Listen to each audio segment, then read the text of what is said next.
Всем привет, дорогие друзья! Что мы делаем в Корее, когда хотим покушать много мяса? Все правильно. Мы идем в безлимитную мясожарку. Значит, говядина в Корее стоит просто космических денег каких-то.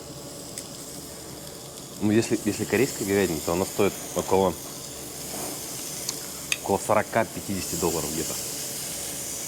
Вот, поэтому мы довольствуемся американской говядиной. Ну, тоже, кстати, мраморная довольно-таки.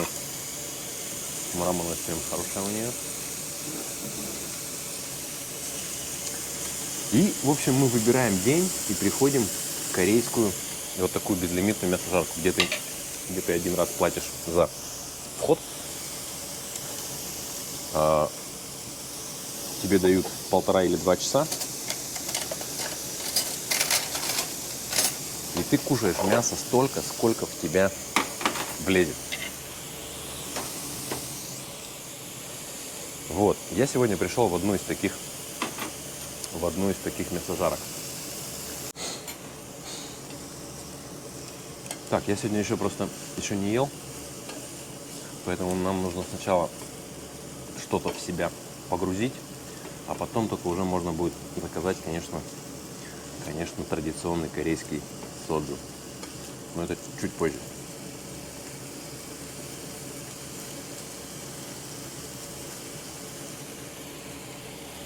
Так, вот здесь такая вытяжка специальная, чтобы дым туда, да, чтобы дым уходил туда.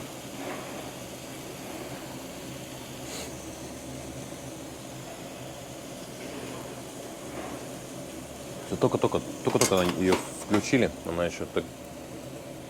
Так, вот этот соус мне принесли специально под лук. Сюда мы сейчас вот отправим лучок репчатый.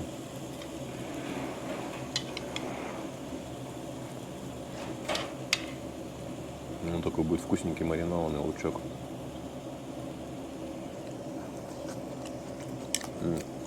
Горчично-медовая тема здесь, конечно, канает.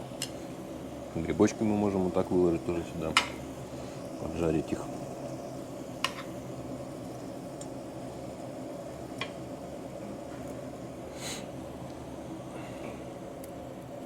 Закончился газ, уже пришли и поменяли.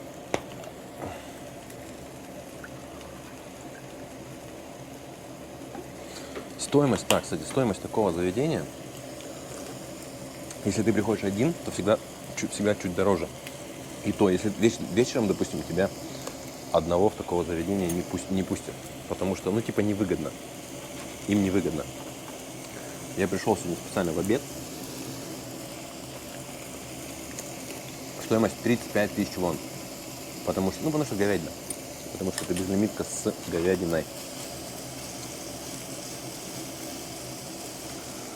Говядина это в Корее. Просто, кто не знает, примите за факт. Говядина в Корее это очень дорого.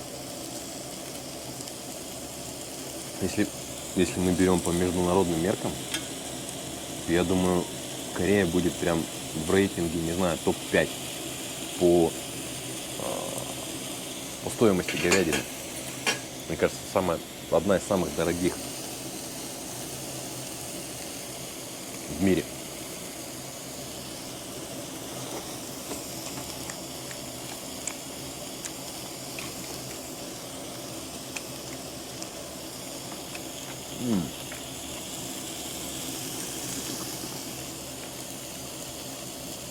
Вот насколько божественно все-таки говядина. Вот именно божественно.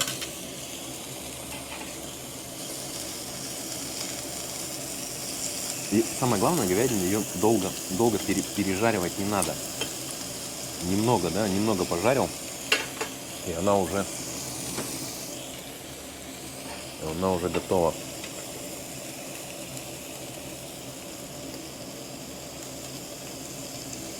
На кусочки ее вот так, как только мяско прихватилось с двух сторон, разрезаем на кусочки, на которые нам комфортно будет класть в рот.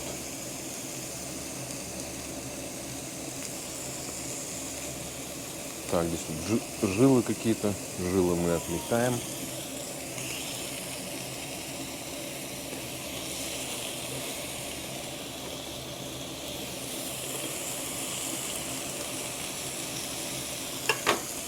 все, приятного аппетита. Сейчас мы маленько желудок подзабьем.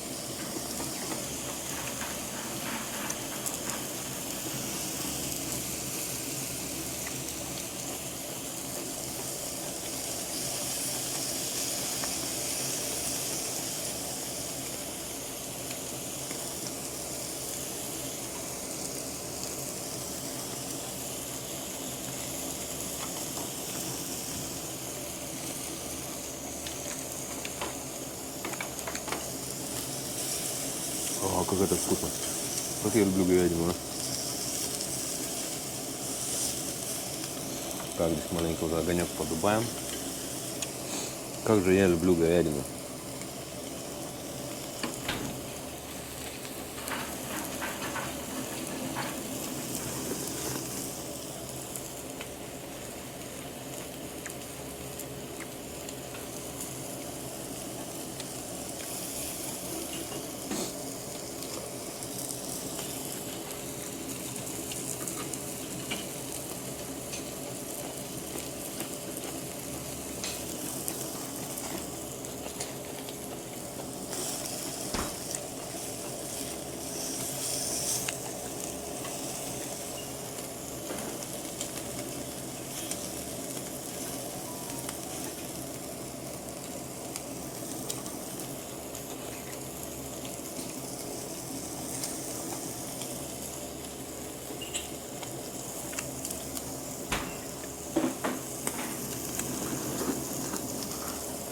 Так, еще я хотел поднять такой вопрос про чавканье, про культуру чавканья. Некоторые люди, кто, я так думаю, кто, конечно, не знает ничего о азиатской культуре, они пишут, что, мол, можно, ну там, значит, вот это, можно не чавкать, да? Так вот, я хочу рассказать, что такое чавканье вообще в Корее. Здесь чавканье это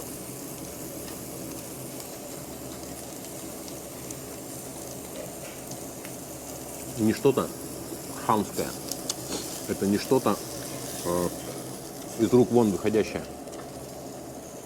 Это культура. Это культура, когда ты чавканьем своим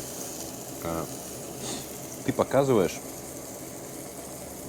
уважение к тому, кто приготовил. Ты показываешь, что это вкусно. Именно так. Как бы это, может, странно не звучало.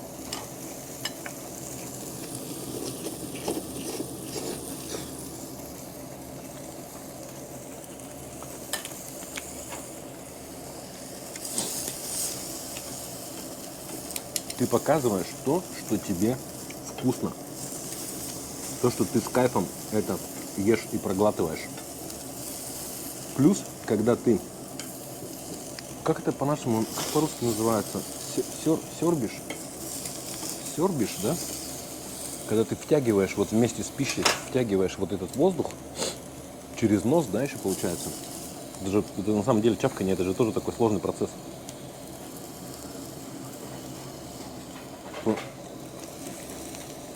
Ты чувствуешь вкус по-особенному.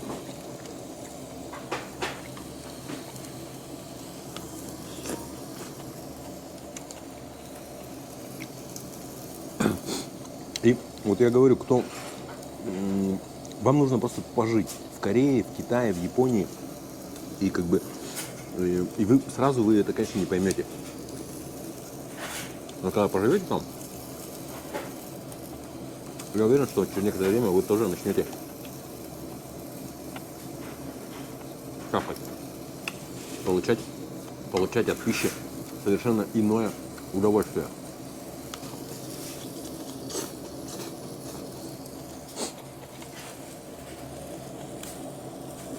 Вы просто сами дома у себя попробуйте, когда будете кушать что-то вкусное, попробуйте почавкать.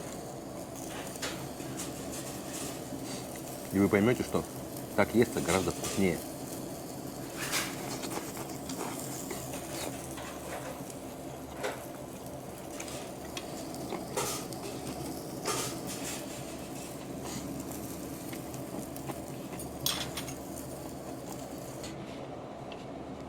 Так, следующая порция. Здесь я взял что-то немного утки. Копченая утка. Просто 100 лет не ел. Утка так-то прикольная тоже штука. Жирная она. Кожа у нее очень жирная. Ну и говядинка, конечно. Потому что в таких заведениях свинину я что-то, если честно, не вижу смысла вообще есть свинину. Потому что свинина на порядок дешевле.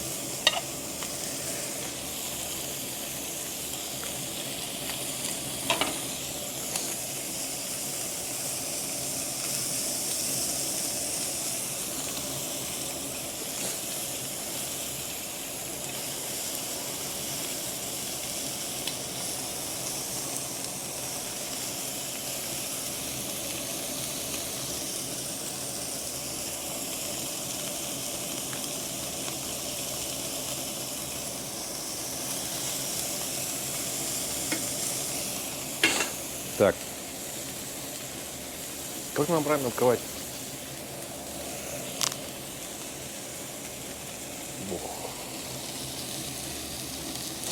Это соджу, кстати, с Zero Sugar, с нулевым сахаром.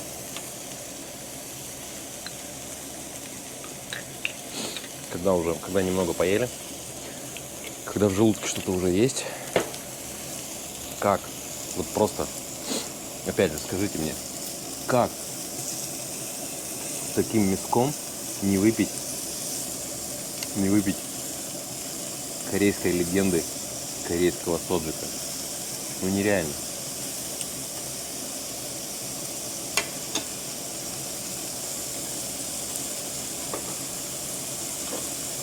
Так, утка, кстати, это мясо уже готовое.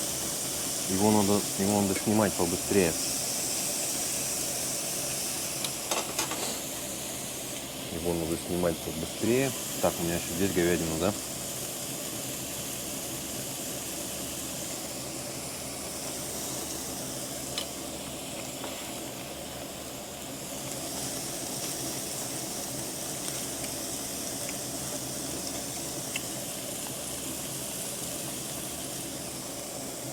Короче, сегодня я наемся на неделю вперед.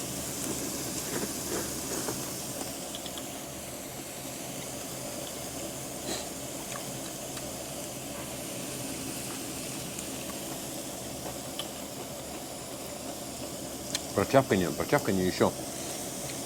Даже вот если вы не будете издавать никаких звуков при еде, да,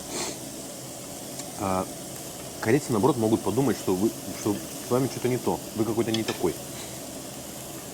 И даже, допустим, могут вас в следующий раз, к примеру, там, на работу не взять. Тогда он не наш. Нет, он там такой нам не нужен. Серьезно. Что это культура корейская.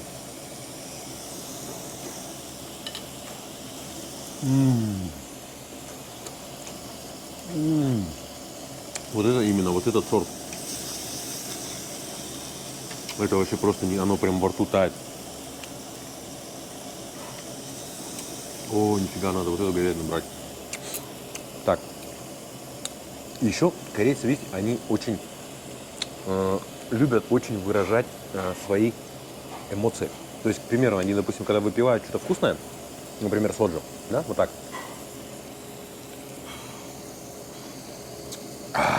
Они делают вот так, издают такой звук. Это опять же что значит? Это значит вкусно.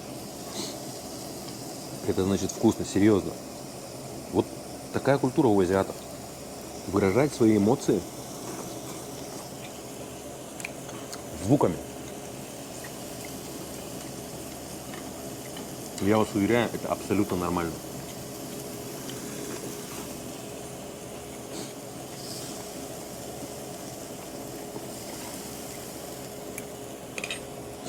Конечно, переусердствовать тоже не надо. Если вы будете там специально ну так делать, как бы, ну скажут, ну что это какой-то, блядь, какой-то умственно отсталый. В меру. Всего в меру. Так, уточка. Уточка. Да. Да.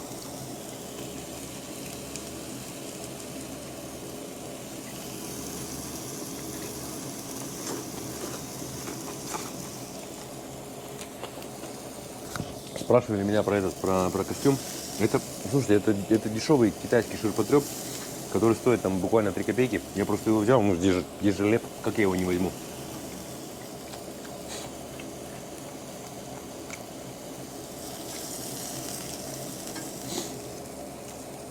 Соус я что сделал? Кунжутное масло с крупной солью.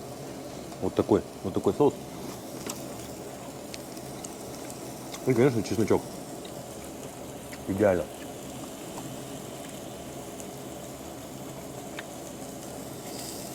Просто идеально.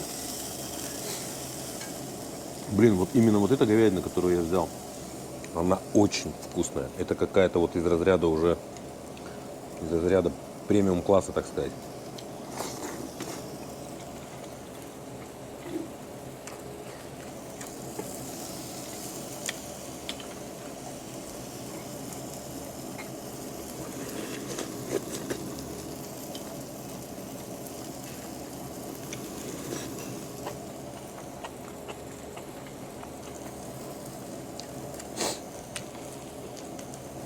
Так, про что еще хотел поговорить? Значит, вот про что. Такой вопрос был среди зрителей. Ты типа живешь в Корее 8 лет, а снимать начал только недавно видео. Почему? Так вот, отвечаю. Потому что примерно 6 лет я боялся самого себя. Я стыдился того, что я работаю гастарбайтером, чернорабочим в Южной Корее. И что, не дай бог, какой-то Вася Пупкин из моей деревни увидит эти видео, которые я снимаю, и скажет: нихера себе, он там гастарбайтером работает, типа лошара. Ну, в таком плане, знаете. И вот, когда я через это переступил, когда я сказал самому себе, когда я принял самого себя, ну да, ну вот так сложилась у меня жизнь, вот так сложилось, что я уехал, вот так сложилось, что я гастарбайтер, да. Ну и что я, типа, не человек, или я не имею права снимать, или я не имею права показывать то, что у меня есть вот на данный момент. Я живу, возможно, в самой лучшей стране во всем мире. Почему я не могу показывать культуру этой страны, их быт, их вкуснейшую еду? Почему нет? И вот только после этого, после принятия себя, такого, какой я есть, только после, как это сейчас модно называть, проработки, да? Я проработал это все. Только не с психологом, а сам с собой. Потому что я сам лучший психолог. Только после этого всего я стал более уверенно себя чувствовать. И перед камерой, и вообще, и в общем. И слушайте, и жизнь на самом деле, и жизнь стала проще. Жизнь стала проще, жизнь стала веселее.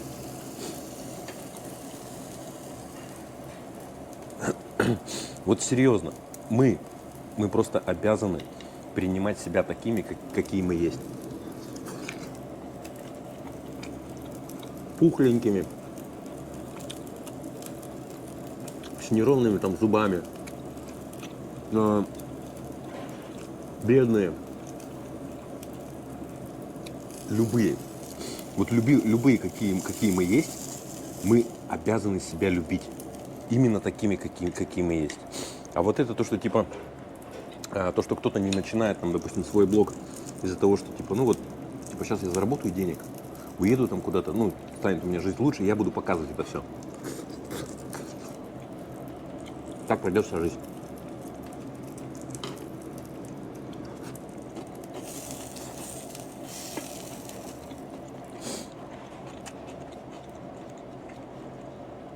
Вот если бы я, балбес,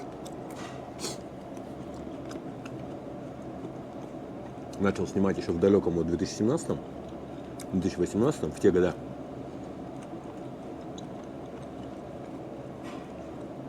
я уверен, я 100% был бы сейчас бы, ну, какой-то более-менее такой известный там блогер, там, что про Корею, как бы. У меня были бы, по крайней мере, вот эти уже какие-то связи, там, вот эти в мире блогерства там и так далее.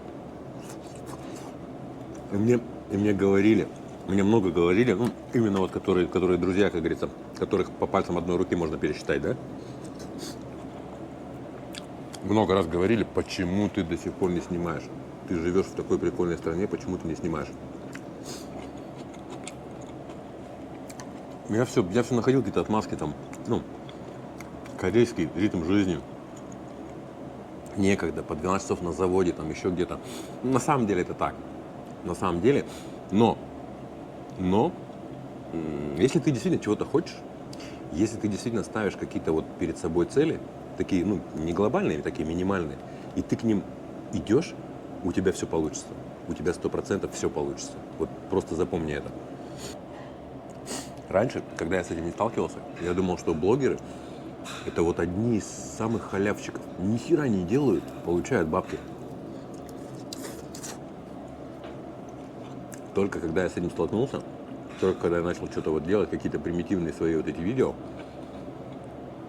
я понял, что нужен сценарий, сценарист, ты режиссер, ты актер, ты потом монтажер, а монтаж видео, вот даже, слушайте, даже какой-то примитивный монтаж видео, это уже нужны какие-то базовые знания. Это все настолько время затратно.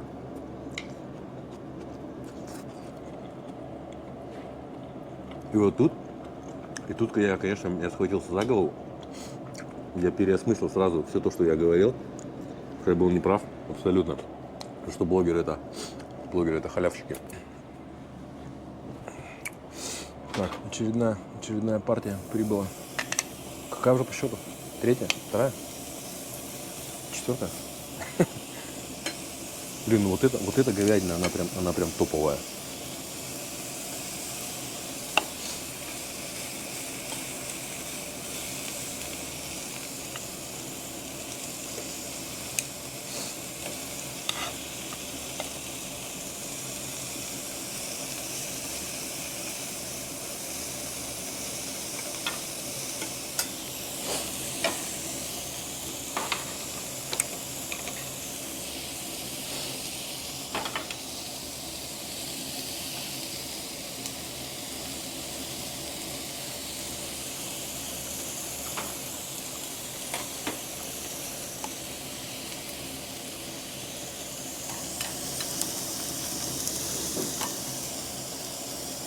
Вы помните, когда вы про правильное питание? Мясо есть можно, только вы должны это мясо есть со множеством, допустим, лука, чеснока, зелени. Вот тогда это поможет вашему желудку легче переваривать. Тогда будет правильно.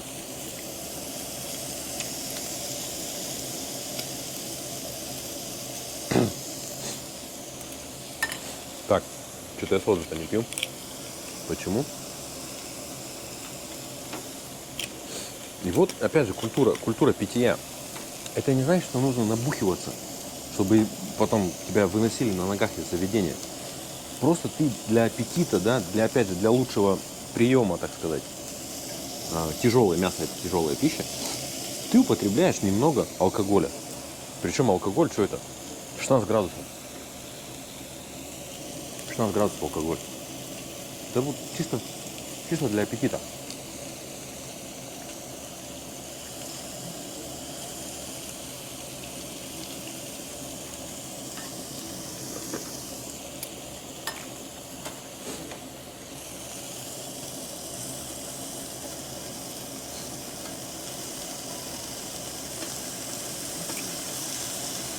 Также слушайте, еще момент про культуру чавкания.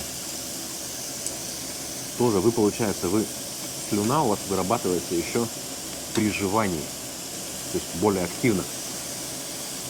А в слюне есть там свои какие-то как это называется, сейчас могу соврать, но что-то смысл такой 100%.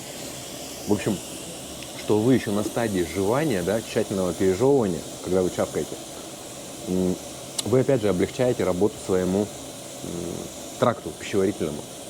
Я не буду говорить желудку, но пищеварительному тракту. Она легче, эта пища легче проходит.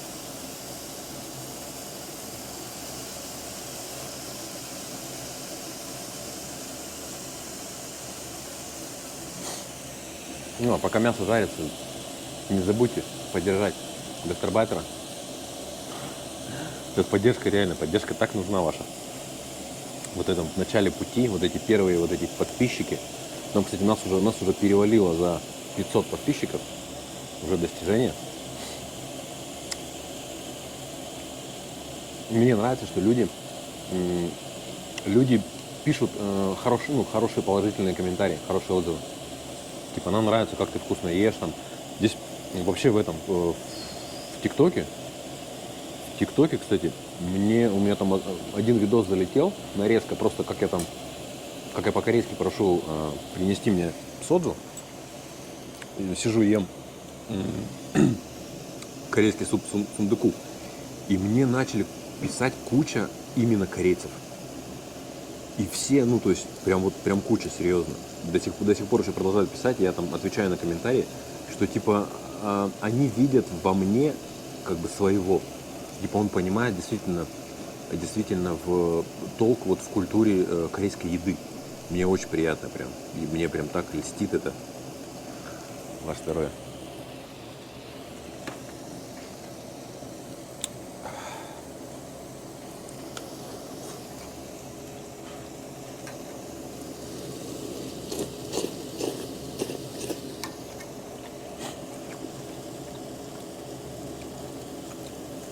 Я говорю, столько много существует людей, которым природа дала красоту. Парней и девушек.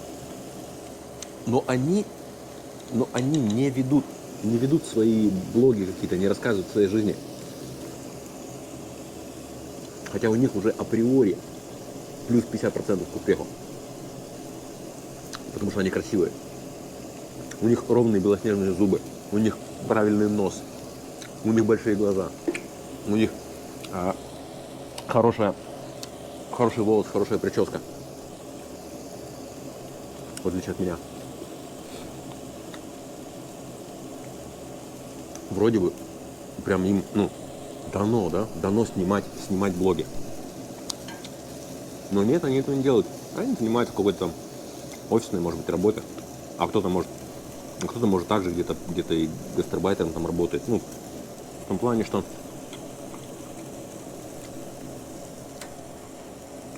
каждому свое, безусловно.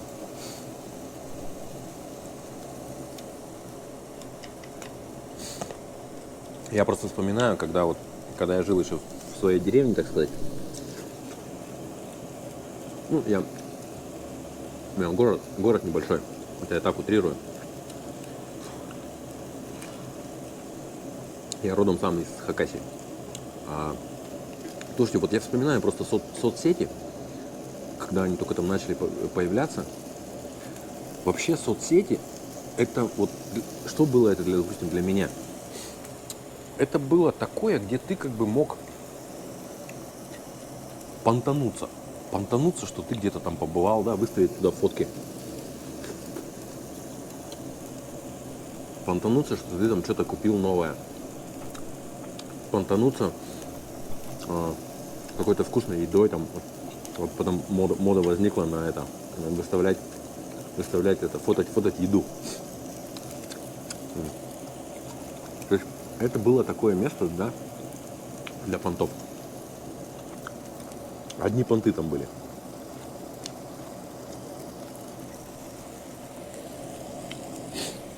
Уже потом позже, сейчас особенно, людям Наоборот, люди так устали от всего вот этого пафосного, от всех вот этих красивых обложек, красивых оберток. Вот там, ну, в том плане, что людям нравится смотреть за реальной жизнью.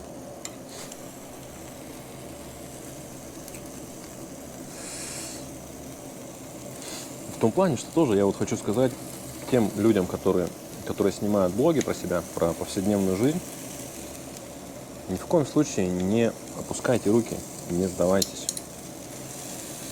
Все равно вы наберете свою аудиторию. То есть все равно люди останутся те, соответственно, которым вы нужны, которым нравится вас смотреть. Нравится смотреть то, именно, ну, в какой нише вы существуете, чем вы занимаетесь.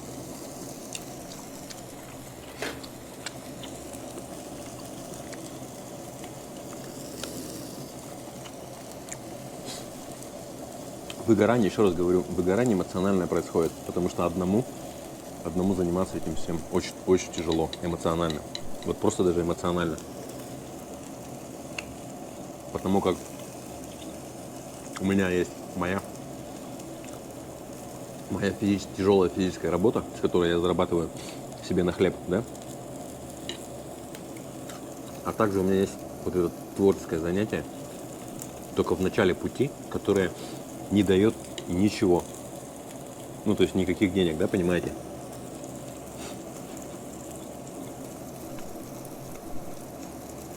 Но мне нравится смотреть. Заходите смотреть, сколько людей оставили комментарии, сколько поставили лайки, там, статистику вот эту. Почему-то это греет мне душу. Вот.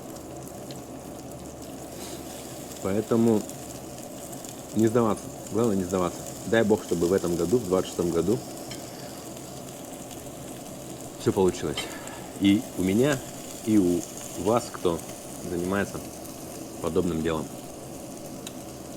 Чтобы у нас выросли нереальные охваты, чтобы у нас набрались подписчики, чтобы мы вышли на монетизацию. Дай Бог. Ваше здоровье.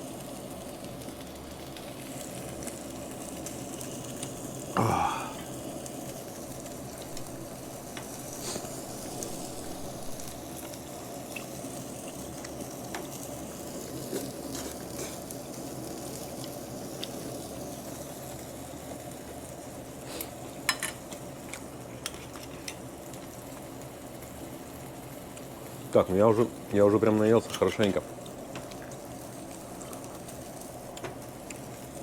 Наелся я уже прям хорошо. Ох. Сейчас приеду домой и буду валяться пузом кверху.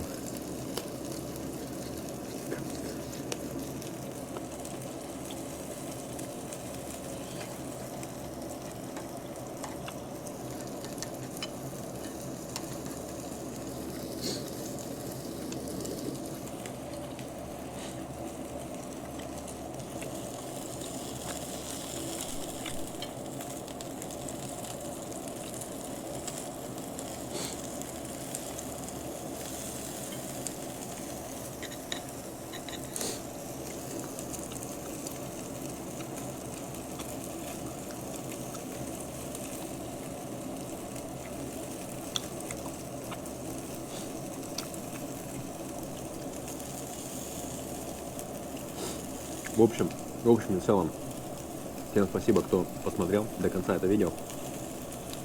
Я буду продолжать кушать, я буду продолжать делать то, что у меня лучше всего получается, и разговаривать с вами. Посмотрим, к чему это приведет. Вот. Но вообще идея есть. Идея есть, и по поводу я еще хочу, где-то думаю, весной, я хочу приобрести квадрокоптер, чтобы снимать и, допустим, показывать природу. Природу прекрасную южнокорейскую. Тоже посмотрим, что из этого получится. Надо будет учиться летать. Вот. С вами был Злой Кинг Леон. Всем пока-пока, берегите себя.